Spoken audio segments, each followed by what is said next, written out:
Hi guys, I'm Shmee. Hello to you, welcome back to the channel and welcome today to a surprise shopping trip to Aston Martin in Leeds. Now 4 years ago we were right here when my dad came to collect his first supercar, an Aston Martin V12 Vantage. Well, he's had many happy miles in it, but today we're back. He's upgrading to a DB11 and the car is inside the showroom. So let's rewind the story and then go check out his new car. The car is lurking inside the showroom windows behind me. It's undercover at the moment, but we'll head in and pull those off and you'll be able to see the lovely spec on this gorgeous DB11 Launch Edition. But before we do, how many of you guys remember the last time that I was here at JCT 600 Aston Martin in Leeds? It was 4 years and 3 months ago that we came to pick up the V12 Vantage.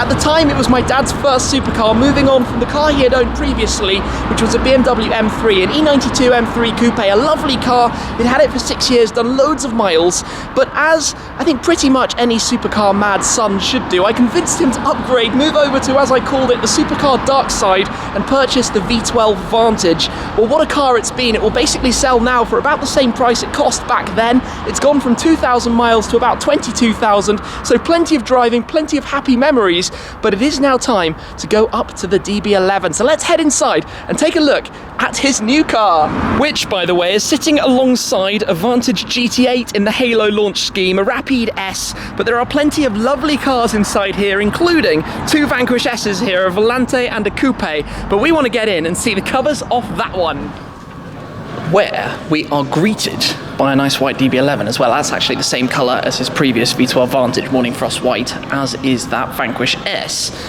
But just through here is the one we've come to see. It's time, and here we go. The DB11 Launch Edition in Mariana Blue. Let's take a full look around the car. It's got the 5.2 litre twin turbocharged V12. I've driven the car and I loved it when I took it out. A GT car, but with some real sporty characteristics. This spec though is stunning. It's very, very reminiscent of my Ferrari FF when I owned that car. A dark blue paintwork with dual tone wheels with red calipers, and come and have a look at the interior of it as well. It's Dark Night navy blue. Oh, I need to unlock the car. I've got the key on me right now. There we go. It is Dark Night, the blue leather with ivory as well.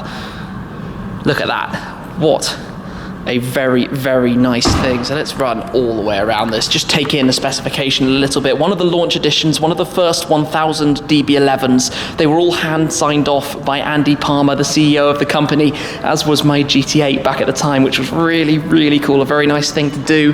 In contrast to the dark blue paintwork, it's also got the gloss black grille, the black finisher pack around the exterior, so the splitters, the side skirts, and around the back, the black blades along the side at the curler queue as well.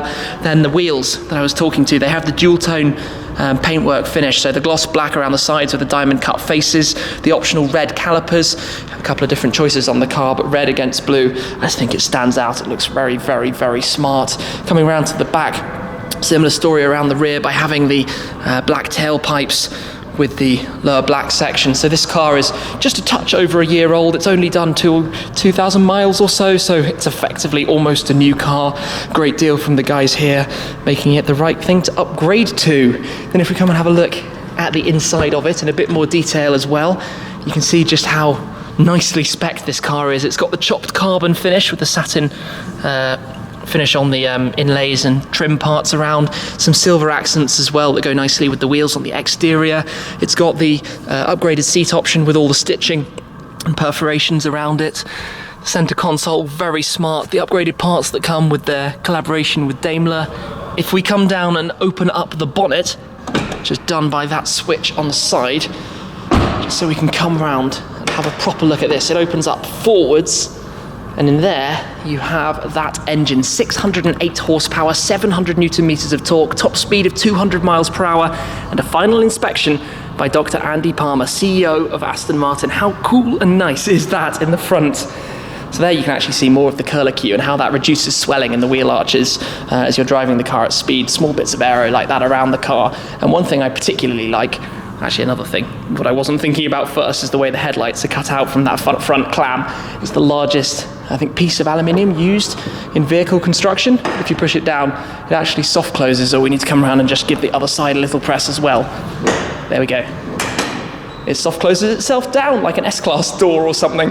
So it's got the silver blades there on the front bonnet part, actually right around the front. I've always liked how the bonnet leans over. It's very sporty, aggressive sort of shape at the front. And of course, it's a timeless car.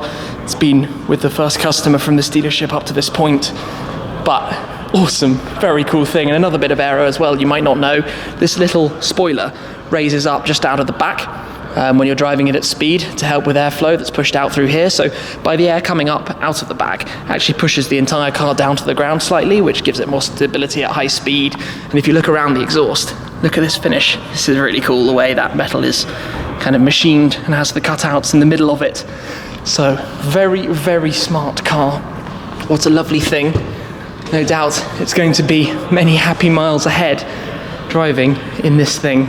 I'm going to take a step into the car actually, and maybe even give it a cheeky start up. So sitting in here, key in my pocket.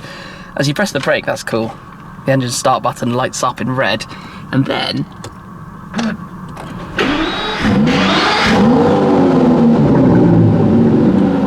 the V12 comes into life. It sounds good for a twin turbocharged engine. You wouldn't necessarily realise. You've got the digital displays now on the DB11, and you have the independent control for the suspension on the left side, and then the driving modes on the right, which is just a nice thing as well. So you can go up through GT, Sport, and Sport Plus that just raised the revs a bit. I like how they differentiated those. 8-speed automatic with the extended shift paddles, of course, the only thing that's available. So his V12 Vantage had a manual. And given we're inside the showroom, let me just shut this off for a moment. Obviously, he will miss the manual and having a clutch pedal, but this is the next generation of comfort of driving. And look at the door cards. These are actually really smart.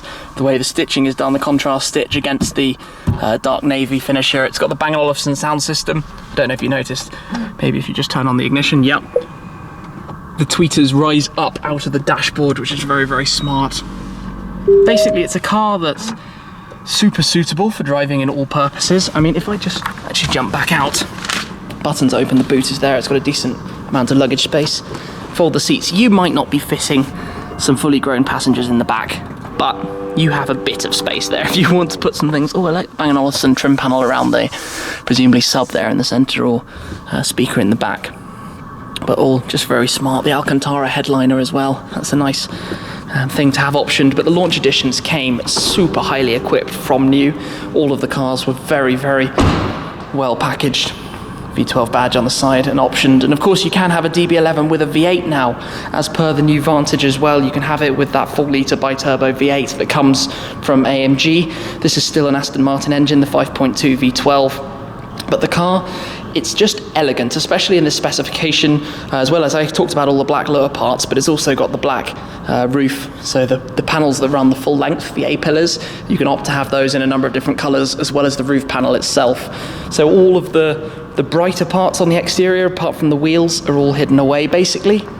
Badge is still obviously traditional Aston Martin finish, but very, very, very nice. What do you think? Do you like it?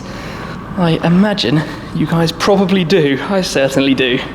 I can tell you that when you park the elegance of the DB11 alongside the brutishness of the Vantage GT8, you can tell that these are two completely different propositions as cars, and almost the GT8 starts to look a little bit dated. I mean, to be honest, the Vantage platform on which it's based came out more than 10 years ago, but things like the headlights and the sharpness of the grille are all just refined a little bit further on the new generation car, the new DB11, but also the new Vantage. Now, there isn't one to show you here right now, but the differences between the two are really quite distinct. The new models, unlike when the Vantage and the DB9 came out at the time, that really did have quite a lot in common. They were quite similar to the casual observer.